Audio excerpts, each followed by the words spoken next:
This week, a judge ruled there was enough evidence presented in a preliminary hearing to bring two Albuquerque Police Department officers to trial for their role in the shooting death of James Boyd in 2014. The case attracted national attention, certainly, and Mr. Boyd, as you recall, was a mentally ill man who was also homeless and camping in the foothills of Albuquerque.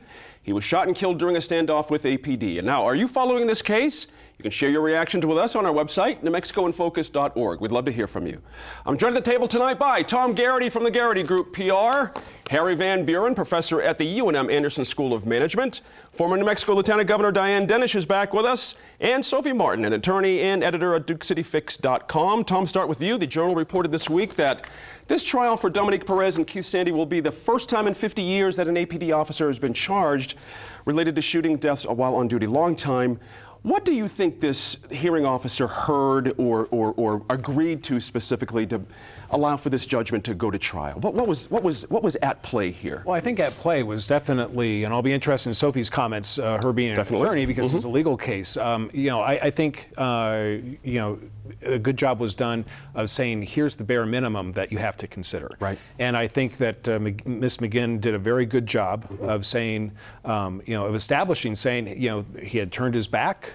As he was in effect surrendering. Yeah, he was in the midst of surrendering, and people don't shoot people in the back. And I think Mr. Bregman probably needed to do a stronger job of making his case, obviously, because it's now going to trial.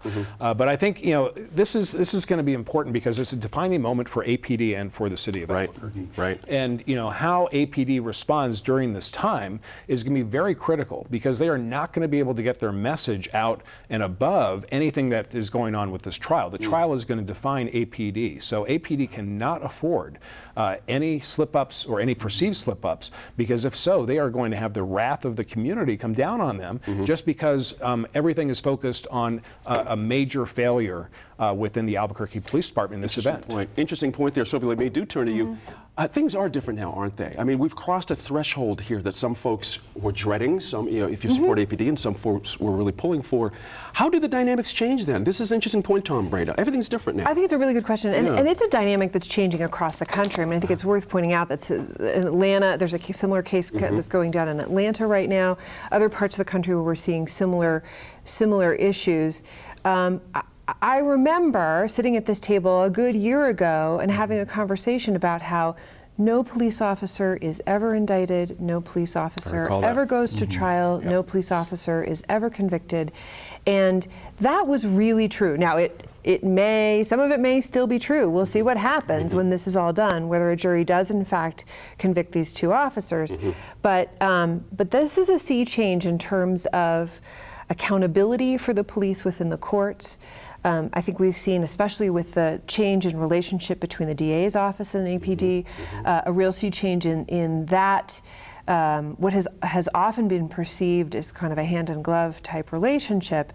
Suddenly there's some adversarial feeling there that I think that we have the possibility of moving toward a greater level of accountability, which is really exciting. One thing I want to point out that I think we've been really in many ways fortunate to see is that we got to see this hearing. We're going to get to see, I think, the trial and watch the trial, because good attorneys don't present their entire case in the preliminary hearings.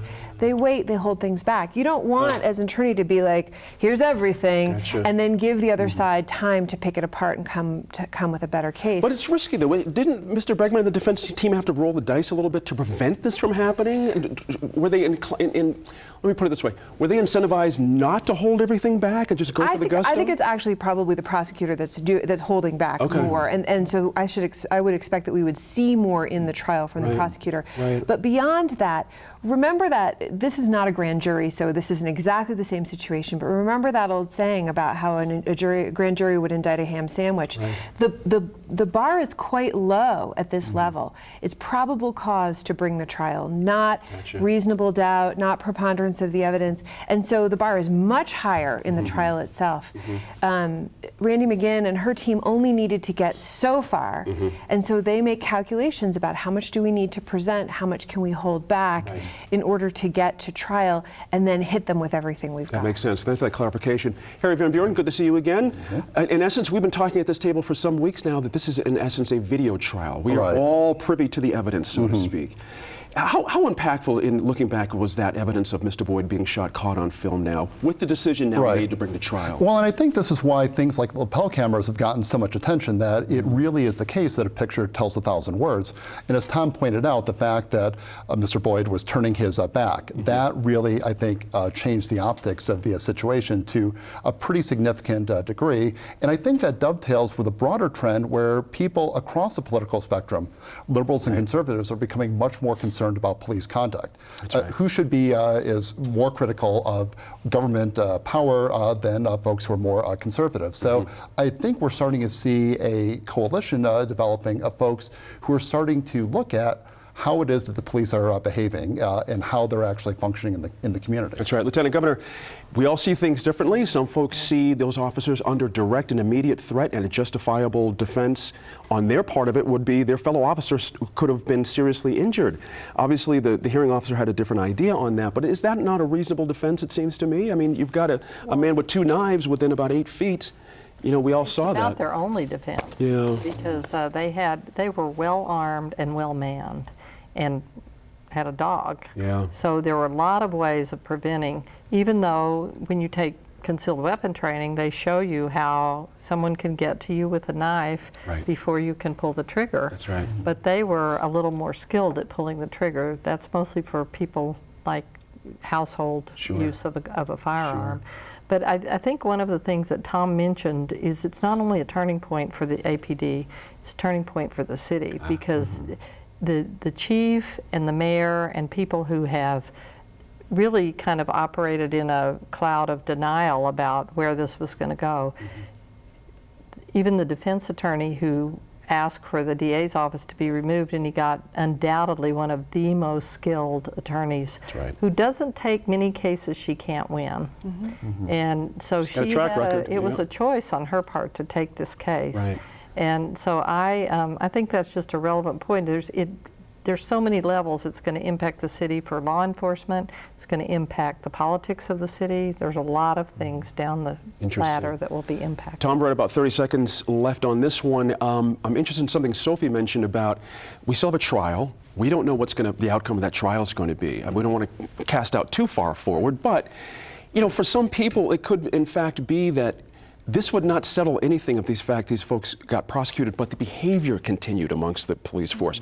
So what's the radiating factor? Is there now a disincentive for people to pull the trigger, so to speak? I mean, Mr. You know what I'm saying? Mr. Bregman, right, that's right. He said that, you know, an officer is going to be wondering, if I pull the trigger, is the government going to come against me and stuff? And, you know, I believe that in their hearts, you know, because the people in law enforcement, we're just talking about 2 people. And not an entire police force.